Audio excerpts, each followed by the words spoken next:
Good morning. I'm Scott Luton with Supply Chain Now. Today's episode that we are publishing is a special edition of our Veteran Voices series that you can find wherever you get your podcast from, where we hear from a variety of veterans and veteran advocates. And on today's special edition that we're publishing as a part of our honoring Veterans Day here in the United States, we are featuring the story and the current mission of Navy retired Rear Admiral Cohen. So hopefully you enjoy his story, his thoughts, observations, and the special mission that he is serving today. On behalf of our entire team here at Supply Chain Now, we are very thankful to every single individual that has worn the uniform and served the country. Thanks, everybody. Hopefully you enjoy today's episode.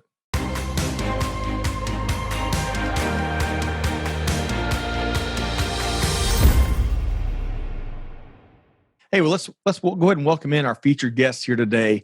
We've got the honor of interviewing Rear Admiral Cohen, retired U.S. Navy, who's also a member of Mission Readiness, with us here on Veteran Voices. Admiral Cohen, good morning. Good morning, Scott. Good to be with you. So happy to have a moment to sit with you and pick your brain and learn more about your background, and equally as important, about what you're up to now and the incredibly valuable initiative that you and a variety of other volunteer leaders are spending your time and energy on. So we'll get to that momentarily. But before we do, I really look forward to this opportunity to getting to know you better and not only your background, but what you did in the military as you served in the U.S. Navy. So for starters, Admiral Cohen, where'd you grow up, and give us an anecdote or two about your upbringing. Well, I was a beach kid from Redondo Beach, California. So a little bit south of Los Angeles, along the beaches of Hermosa, Redondo, Palos Verdes. That was my home until I went away to college, which was University of California at Berkeley. So I didn't leave the state, just went north for a while. And from there, off to the Navy. Off to the Navy. Now, what did you major in at UC Berkeley? Something really useful like political science. Okay. I really enjoyed that. I had a teacher in high school that got me interested in that sort of thing. So I went to Cal with the idea of pre-law, going into law school. And so political science was a good pre-law major. And so that's the road I went down. Yes. And along the way, I ended up in naval ROTC and fell in love with flying. Mm. And so I made an immediate sharp right turn on graduation and headed to Pensacola, Florida for flight training. Love that. So speak a little more. It's a perfect segue because I want to find out a little bit more about what you fell in love with flying, but what really made you join the military? What were you passionate about? Scott, to be perfectly honest, I'm not so sure it was passion. This is in the middle of Vietnam, 1960. I graduated in 68. So it was a difficult time. It was a difficult time, frankly, for being a ROTC student at the University of California, because up there they didn't think too much of the war, and I suppose neither did I. But my father had served in World War II, and one day, as I was getting ready to head off to school, he saw an ad in the local newspaper about the ROTC program. And I thought, well, rather than just, frankly, take my luck on the draft, why not manage my life? And so my dad was Army, and he said, you'll eat a lot better in the Navy. And so there I went, and I really enjoyed it. I mean, ROTC was kind of a second home for students that were in that, immediate camaraderie with the other guys wearing a uniform on a campus like that.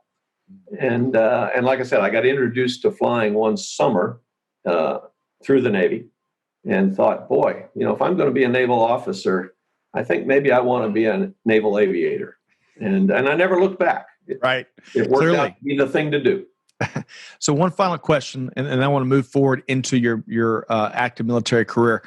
What was the aircraft that you first set foot on and that really started your lifelong love affair of aviation? Oh, that's interesting, because it is the T-34 that you and I spoke of a little earlier.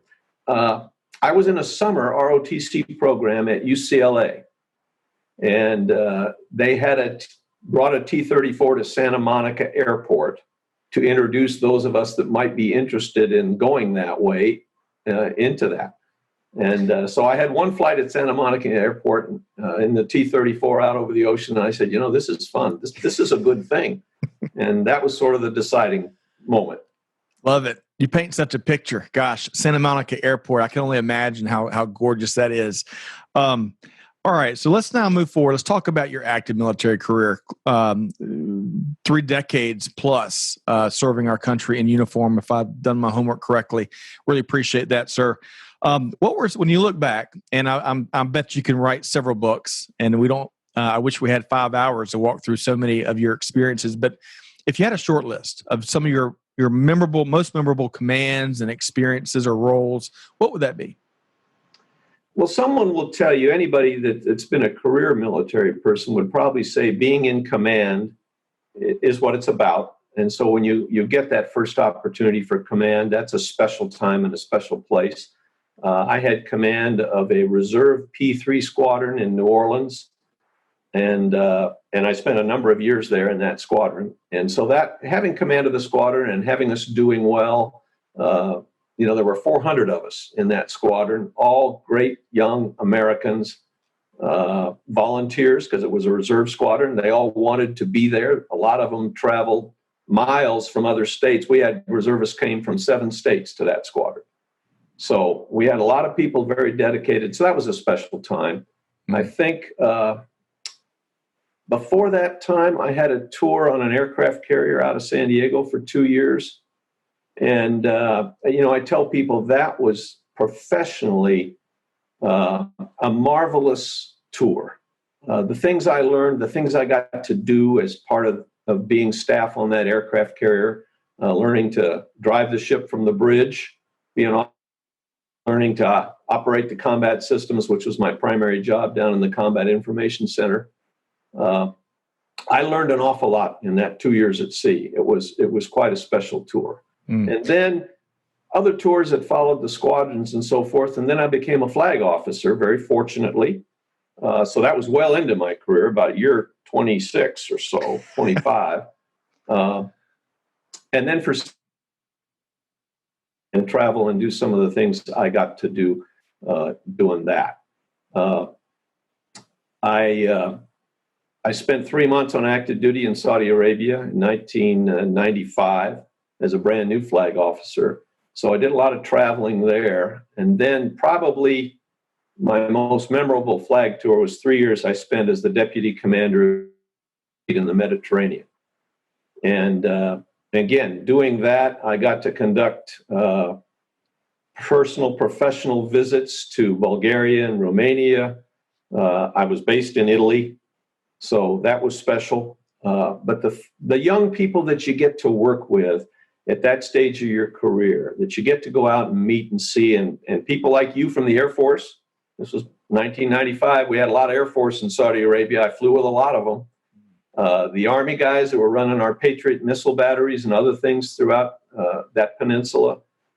Just met some terrific, wonderful young Americans and people that were dedicated, because, again, if you think about that, 1995, they were all volunteers. They were part of our all-volunteer force. They wanted to serve, wanted to be there, and they were just marvelous people. So I look back on every minute of my 7 years as a flag officer as pretty fantastic time.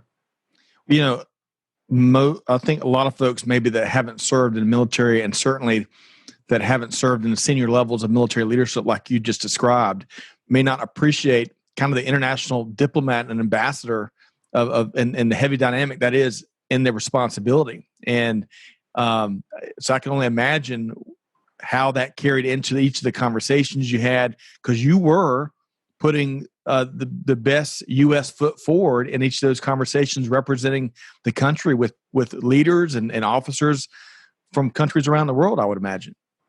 Well, that is exactly correct. I mean, there were those opportunities when I'm sitting down in Romania with the head of the Romanian Navy, or I'm in Bulgaria with the chief of their general staff, which is like our, head of the joint staff, discussing their world as they were coming out of the Soviet years that they had and trying to figure out how they were going to get into NATO. Wow. back in that time frame.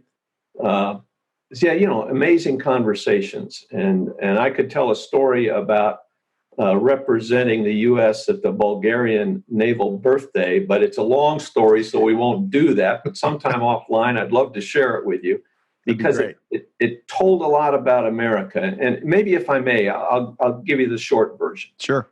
The end of this 3-day birthday celebration was admirals from all around the Mediterranean at a lunch. And the head of the luncheon was what we would call our Secretary of Defense. And after this luncheon, he went around the room and thanked all the admirals and their wives who were there. Now, I was the junior guy in the room. And so I was the last one he got to thank. And I was watching how this show was going. And he had walked up to everybody and offered them a hand and said, "Thank you so much for being here." When he got to me, the last one, he grabbed me by both shoulders and said, "I so hope you are not disappointed." Now, I was the nobody in the room, right, as a 2-star admiral. But he was worried that I might have been disappointed in the whole celebration because I, to him, was the United States of America. Mm. And that's a story I love to tell because it says a lot about what we are to the rest of the world. Mm. I sure am glad you took a minute to share that story, because we have an immense responsibility globally, and that speaks volumes in that anecdote. And then the other thing I picked up from what you've shared is the power of dialogue.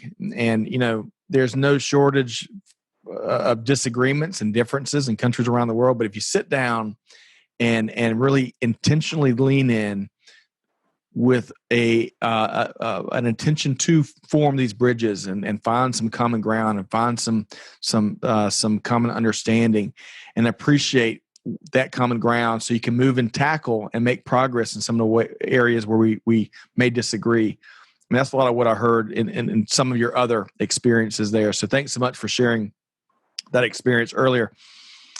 So let's, you touched on some of the incredible people that you had a chance to serve with in those global adventures that you've been on.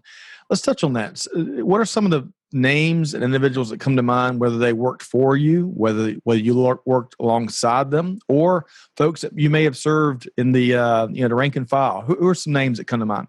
Boy, there's so many. It's hard to pick a couple out. And there's a longtime friend of mine named Dave Ewing, who retired as a captain in the Navy Reserve. And he was my commanding officer when I first got to that squadron I told you about in New Orleans. And he had such an interest in the troops. I hadn't come to that realization how important the junior folks in our squadron really were to the effort. I should have known better earlier, but perhaps I didn't. But Dave taught me that. He taught me how important it was to care about the people that you were working with, not just the problems you're trying to solve or the people you were answering to upstairs, but the people that were on the deck plates really making things happen. And I think I learned that lesson from Dave. And I've never forgotten that whether it's in the military or any place else, if you want to find out how to solve the problem, ask the guy on the floor. Ask, in our Navy, the guys on the deck plates that know what's really going on. And I think Dave taught me that. So that was really special. Mm. I was several 4-star admirals that were just, really terrific. When I was at 6th Fleet, I worked for a fellow named Steve Abbott, who was a 3-star then, retired as a 4-star. But what I would add is that there were 2 or 3 of these admirals that I was fortunate enough to work for. All of them had, and this may sound funny, all of them had great ladies as their wives. They had wives that also cared about the troops. Mm. And anytime there was a social activity or an opportunity for that to be seen, it was seen. You could tell how genuinely these the top of the Navy, there are only 12 4-stars at a time in the Navy. And I'm talking about folks that overlapped a bit, but I'm talking about 3 of them I got to work for. Mm. They just all had a wonderful spouses, and together they were a team that represented this country extremely well and took care of our kids. It was a team effort, and absolutely. And I bet if we interviewed them, the admirals in this session, they'd probably tell us they couldn't do it without their spouses. And I'm sure, and I would tell you the same about mine. I bet she made a lot of trips with me and did an awful lot. To help out with the troops. Yep. You know, that quick sidebar, that might be just in general, as it's been neat to see the last 10 years or 5 years in particular, companies in corporate America and initiatives and organizations really double down to find ways of providing support and jobs and other resources to our veterans. But the point you're making there, I think our listeners really need to connect with, is that the spouses behind the veterans that stand with them through the deployments and through all the challenges, the good days and the bad days. You know, we've got to really double down equally as well and make sure they've got what they need to, right? Well, I heartily endorse that. You hear about it all the time via the TV if you're watching news and stuff about what military spouses and families, spouses now in the military. Back when I started, that meant wives. It now means men as well as wives that have to, stay home and make the household run, right, and get things done. But we ask an awful lot of them that doesn't really get talked about enough. Yeah, great point there. I'm so glad you mentioned that. Okay, so before we talk about some accomplishments, we didn't talk enough about your aviation experience in while you were actively serving the Navy before you were pulled up into the top ranks, because you flew P3s, right? P3s, flew them on active duty in the South Pacific a lot. Japan, South Korea, and all the way down in the South Pacific. And then my reserve squadron, as I mentioned, was in New Orleans, and we deployed to the Mediterranean every year. So I flew a lot throughout the entire Mediterranean and Eastern Atlantic. So we undoubtedly have some aviation enthusiasts. But for folks that may not be familiar with the P3 airframe aircraft, explain real briefly what that role is.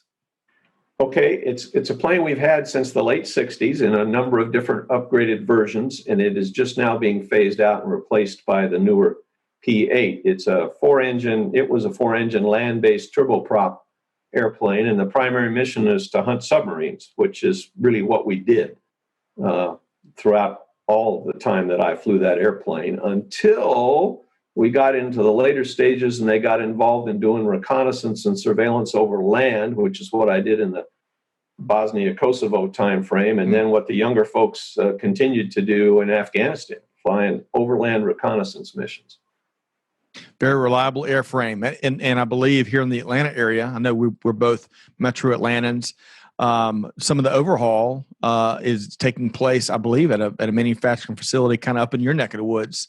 I'm not sure if that was on the P3s or the newer P8s, but what I do know is that same plant has been producing the C-130, which is one of the longest, if not the longest running military airframes in history, if I'm not mistaken. Hercules. Yeah, I think they, over the years, they bought some new wings for the P3. The airplane was really constructed out in California, but they had bought some new wings, and those wings were built at Lockheed Martin in Marietta. Yep. You're spot on, I believe. It's been a couple of years since I toured, but there was a P3 or 2 in the massive manufacturing complex back then. All right, so let's talk accomplishments before we move into kind of what you're up to now and the good work you're doing there and the focus of the interview. So as we wrap up this segment of the interview, Admiral Cohen, I want to get your thoughts on, when you spend as much time serving with all these special people, these special organizations through, 3+ decades. I'm sure, even though you don't like talking about it, there's a long list of accomplishments. What's one or two that really come to mind that you're most proud of? Well, first off, I guess I'm extremely proud that I qualified to be a naval aviator. There's still a relatively small group when you think about all the folks in our society that have preceded us. The fact that I qualified to land airplanes on an aircraft carrier, even though my primary plane wasn't a tactical jet, I'm very, very proud of that. I look back and I've told my kids that of all the things I've done, probably just doing that.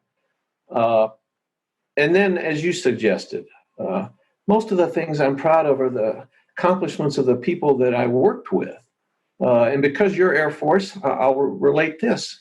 When I was in Saudi Arabia for those months, I was a deputy commander of the Joint Task Force, enforcing the no-fly rules over Iraq at that time. So most of that flying was done by the Air Force, some by the Navy. But we did a lot of that flying at night, which meant that the young maintainers were spending 115-degree days outside fixing airplanes and working on them. Those kids just worked tirelessly to make those planes fly for those guys that had to go do the mission. And so when you look back on what people like that did that you were working with, those are the things that I'm happy to tell people about, because that's what made me proud to be part of that kind of an organization.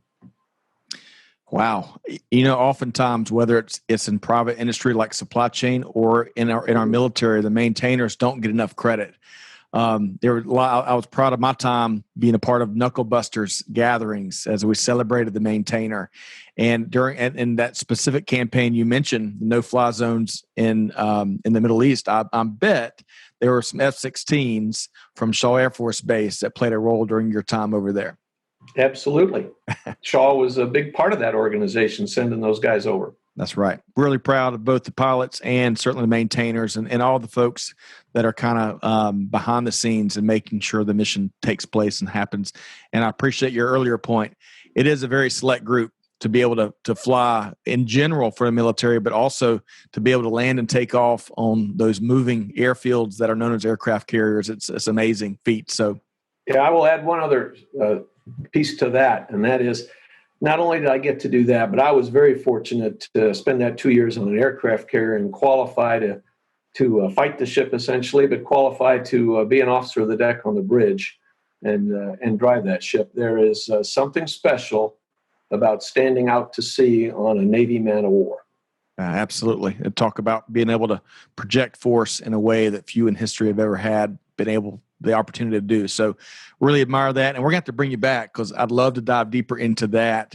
I'm fascinated with so many aspects of a carrier task force and what happens and the sailings. And so we'll do that. But we're going to wrap up this interview really on this really the center plate aspect. Really admire what you're doing after you have retired and stepped away from active duty with the U.S. Navy. This report was shared with our team here, Veteran Voices, Breaking Point, Child Malnutrition Imperils America's National Security. Exactly. And I got the executive summary. I bet there's a ton of research behind it that went into it. I see that the Walmart Foundation played a generous role in helping make it happen. That's really neat to see. But if you could, just to set the table a bit, what prompted the research? Well, mission readiness has been around for almost 11 years. This November, it'll be 11 years. Now we're over 750 retired admirals and generals that really focus energies on getting others, such as Congress, to focus on our nation's youth. So that's the genesis of what we all are involved in doing.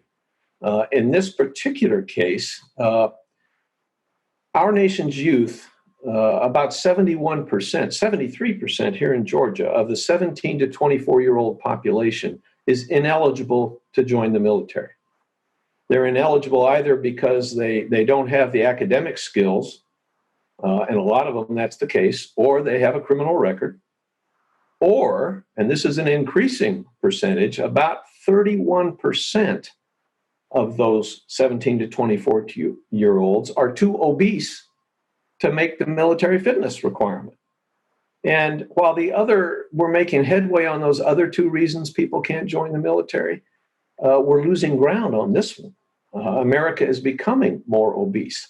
And before we get into, why admirals and generals care, I want to stress that it's not just a matter of who can we recruit to be in our military, but admirals and generals have been around long enough to understand that national security is more than just having a Navy and an Air Force and an Army. National security is a lot of things about the country, and one of those is a healthy society. Our medical costs drain a lot of energy out of our society. As recently as 2016, I believe it was, 2018, 42.4% of American adults are considered obese. That's a huge, staggering number.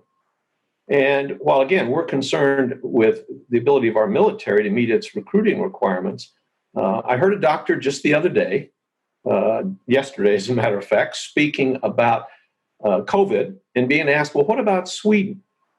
And an interesting comment he made back was, well, you know, the Swedish population is a lot healthier than we are. They're more outdoors, they're not obese, and that has helped them not have the kind of death rates that other places have had. So it's a bigger issue than just what we admirals and generals like to talk about. But to get to the nut of your question, COVID, the pandemic itself, has really exacerbated or brought more to light both the issue of childhood nutrition. So we can kind of go down that road a little bit. But if you imagine real quickly that you've got X number of our population, which tends in 2017, it was about 13%, if I'm right. But anyway, 11 million children depend on free or reduced school lunch programs. Now consider what we've done with school since the summer's ended. A lot of those children aren't getting the meals they would normally have gotten because they haven't returned to the classroom. And that's really brought up a number of things that we could talk about along that line, that it's a serious issue for us. Well, first off, I really appreciate your holistic view at looking at national security, because it's not about the aircraft in your inventory, or it's not only about the aircraft and the vehicles and the active duty manpower. It goes far beyond that. And I really appreciate how you speak to that. And also, I think what I admire is we can act in the interest of securing our national security and do a lot of other good things that isn't necessarily about projecting force. It's about making families healthier and making the country healthier in a number of different ways. So let's talk about some of the key findings that this particular research shared. Sure. Tell us more. Well, again, you can imagine what has happened with kids that aren't getting back in school. We have always had a summer meals program. But of all the children that qualify for free and reduced lunches at school, only 14% of them participate in the summer meals program, which is why, you know, being in Atlanta, you know that there are different food banks and things that do things because of that in the summer. But what the pandemic has done is really exacerbate that and show how difficult that is for all those children that kind of get fed during the year that aren't being fed now. And one of the reasons is those organizations that do the feeding, meaning the school summer meals program, they use what are called congregate sites. So typically it's the school cafeteria. Right. And there is very little done to allow parents and children that can't easily transport to get those meals. So that is one of the findings of this that has really shown that because of the pandemic, we're seeing even more need for rules to be a little more free as to what the schools can do, what the meal providers can do under law to get meals to kids that can't get to them themselves. And, you know, we can jump down the road, but that's what we're asking Congress to do, is to look at all of these programs that started back in 1946 when General Hershey testified to Congress that during World War II, 41% of potential recruits were turned away for malnutrition, which back then was kind of, they were too thin, not nourished well enough. Now we're seeing the opposite effect. But the effect is the same. They're not healthy. Right. Quick comment, and let's if there's any other key findings before we get to some of the corrective actions that the group is advocating for. We've had a fascinating entrepreneur on Supply Chain Now that talked. She was with an organization she founded called Goodr, Goodr. We're going to have to get y'all connected. Okay. She one of the great things she shared during her interview with us is that starvation, or those going without, is not a supply issue; it's a logistics issue. To your point, that these sites where folks that are in need are used to going and getting fed and receiving these resources during something like the pandemic. The logistics behind all that, the operational behind all that changes dramatically, and the challenges change. So I really appreciate what you shared there. And really, if we can put our best and brightest amongst us, leaders amongst us, to figure out, okay, we got lots of supply, ton of supply, and unfortunately, a lot of folks in need.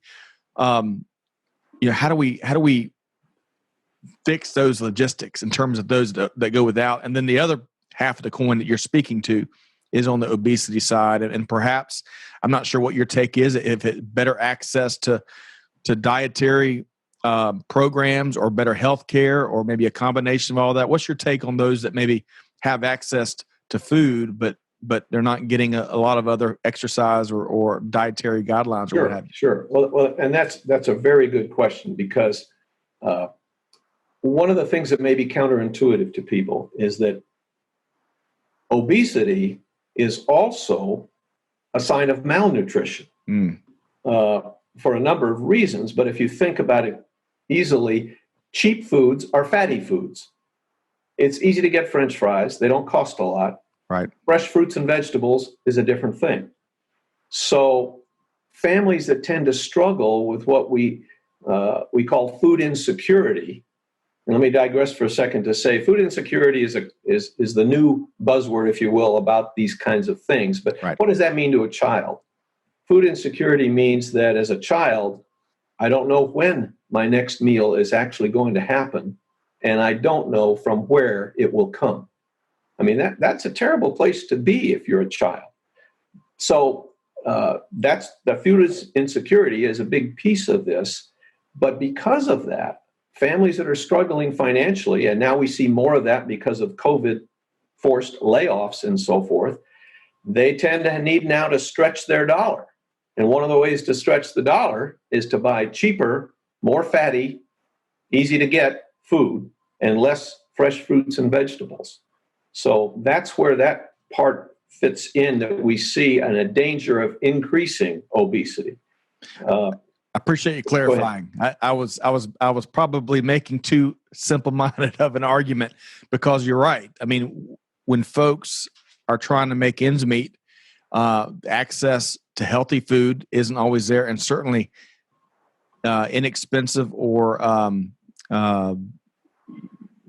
good healthy food on a budget is oftentimes not there too. So I appreciate.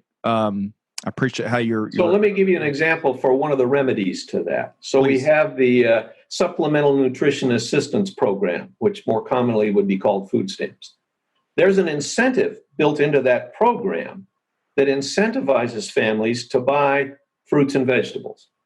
If they buy more fruits and vegetables, they get more money added to their account.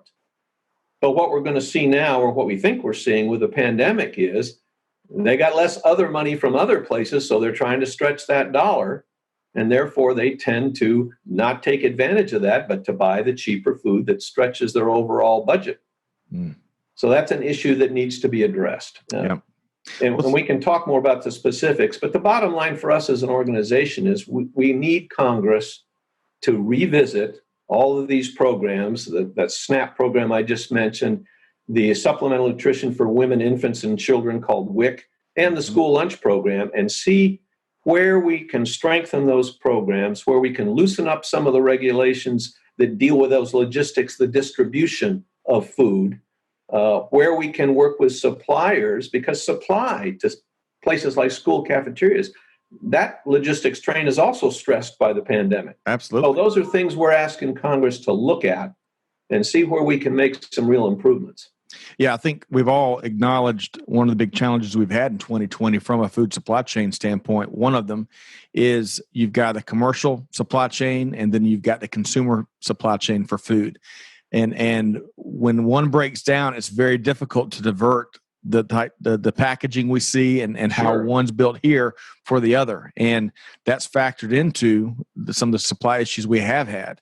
So I'm hoping as a practitioner in supply chain that we can address some of those things, so that inevitably when we have another huge unforeseen challenge, historical challenge like we've had in 2020, that we can make some of that crossover easier, or at least more effective. Well, I think you made a great point, just to digress for a second, that I have some friends here in town that are involved in supply chain work. And the average person doesn't understand necessarily why, when you used to be producing a 50-pound bag for a restaurant, and now you need a 4-pound bag for a grocery store more than you needed the restaurant bag, it's not easy to shift all that management of the production of all those materials. The assembly line, the chains that do that work don't easily go from a 50-pound bag to a 4-pound bag. It can't be done. You've got to completely change your infrastructure. Yep, I completely agree, sir. So you mentioned a couple of the corrective actions that you and the mission readiness leadership are advocating. What else can we do beyond clamoring for congressional action to make some of these policies more flexible for folks that are in the situation and need a more flexible means to address their food insecurity challenges? Well, I spoke to the big congressional piece because we are involved every day with Washington. But a lot of these things are much more local. A lot of the rules and regulations that affect the logistics for getting food out to children in need are much more locally driven. So I suspect that, I would answer your question by saying parents need to get involved. People need to understand that there are things that could be done to improve the ease of serving the disadvantaged communities, and a lot of that's rural. Right. I think in my own mind, I tend to think of disadvantage and I think of inner city troubles. But it's not just inner city children, it's rural children that are out there where there isn't a whole lot of infrastructure. And we certainly have a lot of that here in Georgia.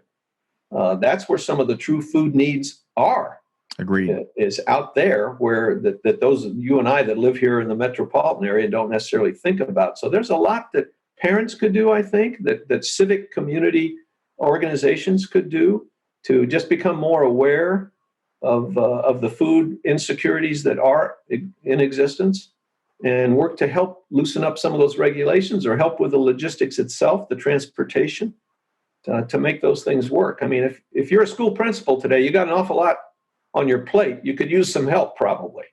Oh, I can only imagine. And we got to hug on those educators and the administrators that are dealing with these historically unforeseen, at least in modern American life, situations that they're trying to make the best decisions and accommodate for all the needs that the kids from different walks of life have. All right. So you've already mentioned a couple times, or you've suggested a couple different ways folks can get involved. Anything else? I want to make sure we don't leave anything off the table. How else would you share with our listeners that they can get involved in this critical initiative? Well, I suppose one of the things I would offer is you can contact, Mission Readiness. You can, I want to make sure I get it right, so I'm going to read you something off my memory. I'm going to look it up for you. I'm with you. But, because you and I both, we hit an email that we always hit, and that's not necessarily the right place. But Mission Readiness can be reached at team@missionreadiness.org. And on that site, you can find a lot of ways to get involved with what it is we do. And Mission Readiness is part of a larger umbrella organization, which is the Council for a Strong America, and that is strongamerica.org. So there are places that people could weigh in. You would find there ways, things we have discussed that you might want to take up with your local congressman, your state representative. So I think that's a site to go and look at. There is a lot of research. I'm happy to be here speaking to you, as do the other 750 admirals and generals, but there's a big research team behind all this. I mean, well-educated PhD folks that spend their life looking at child development and what we can do. So there's plenty of resource available online. Outstanding. Data-driven. I love that. Always. Absolutely. So on that note, and we'll make sure, Admiral Coane, that we try to make it one click for our listeners to hear what you're sharing and then find it in the show notes and connect with these groups. So we'll try our best to do that. But, beyond all that, I really appreciate your time here today. I loved your you taking the time to walk us through your journey throughout your military service, and then, of course, what you're doing now. And it just reminds me, one of the last shows we published here was with a former enlisted sailor, Lornette Vestal. And one of the things he really left with us is that how veterans have a storied tradition of once they take the uniform off per se and either separate or retire, so oftentimes they continue their service in other ways. And that's exactly what you and all the other members of Mission Readiness that you've mentioned are doing. And you continue to debt of gratitude we have. And on behalf of our listeners and our community here at Veteran Voices and Supply Chain Now, we really, really appreciate your continued active leadership. Well, I appreciate that, but let's not leave you out of that, because Scott, you're still doing the same thing, worrying about taking care of the people that need taken care of, and so we appreciate that. Well, we look forward to having you back. We'd love to get an update as we see new, hopefully better numbers and some of the corrective actions starting to take root. We've been talking with Rear Admiral Casey Cohen. My apologies. I knew that was going to trip me up at some point, sir. Rear Admiral Casey Cohen, U.S. Navy retired, also a member of Mission Readiness. A pleasure to sit down and chat with you, sir. Happy to chat with you anytime, Scott. You know, sailors always have lots of sea stories. Thanks so much, and we'll have you back soon. Thank you.